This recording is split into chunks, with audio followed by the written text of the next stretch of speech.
শ্রেষ্ঠ ঋষি, তিনি সারা জীবন গাছতলায় তপস্যা করে কাটিয়েছেন। একদিন রাজা, আপনারা সকলেই জানেন, বলার কিছু নেই, এটা আমি বলতে ভুলে গেছি, বলা আমাদের কিছু নেই। অন্ধের হস্তি দর্শন স্বরূপ, কারণ অন্ধ যেমন হস্তির কত বড় কান, কত বড় সুর, কত বড় দেহ, কত বড় পা জানে না, সেই রূপ আমরাও জানি না, আমরা অন্ধ।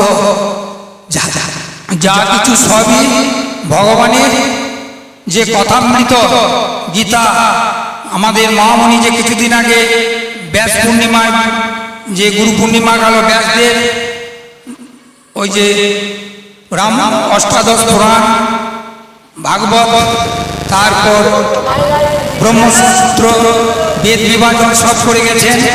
তার একমাত্র সন্তান দেখুন 16 বছর বয়সে সে যুবক হয়ে বেরিয়ে চলে যাচ্ছে, পরনে কোনো বস্ত্র নেই।